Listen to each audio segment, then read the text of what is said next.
Good day, my name is Mark Malore. I'm an attorney here in Riverside, California. Got a number of clients in Indian Wells. They're facing financial difficulties in this economic times, and so they're considering the filing of bankruptcy, whether that be a Chapter 7 or Chapter 13. So I thought it helpful to go over some of the distinctions between the two and some of the things you're facing or have to consider when thinking about filing bankruptcy so you can make a more informed decision. First things first, and that is, what is the difference between Chapter 7 and Chapter 13?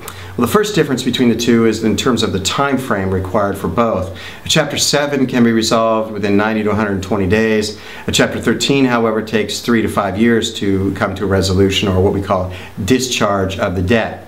A Chapter 7, in addition, discharges all the debt from your creditors, whereas a Chapter 13, there's a repayment portion of that debt to your creditors, whether that's 10 cents on the dollar or 90 cents on the dollar, or somewhere in between. You're repaying a portion of that debt during the 3 to 5 year period. And you might ask, well, how do I determine whether I file a Chapter 13 or Chapter 7? And that's determined for you statutorily. If your income falls above the California median income, then you're relegated to filing a Chapter 13. If it falls below the California median income that's statutorily provided for, when we also take into account deductions and so forth and dependents, then you can file a Chapter 7 if you choose to do so.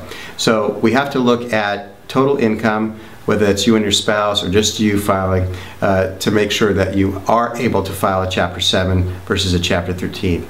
And finally, I think one important point to make here is that I've got a number of clients here in the Inland Empire whose homes are underwater, about 50% the national average here in the Inland Empire. And so they're thinking about doing a process called lien stripping, which is stripping the second from the home.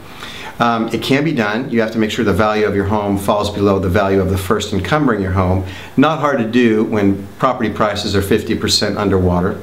But the next thing is that you have to make the house payments over the 3 to 5 year period, and you must file a Chapter 13 in order to strip the lien. You cannot file a Chapter 7 and do a lien stripping process.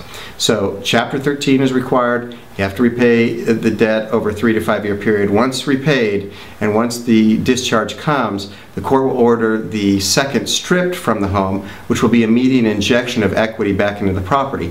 And if so, in your particular circumstance, depending, that may make all the difference to bring your property back up to at market value or just break even value so you're not underwater anymore, which would be great, as I truly believe we're about to take a ride on an increase in property prices here in California specifically. Anyway, if you have a particular issue or a question you'd like to go over, some circumstances you're concerned about, feel free to give my office a call and we'd be happy to set up an appointment with you.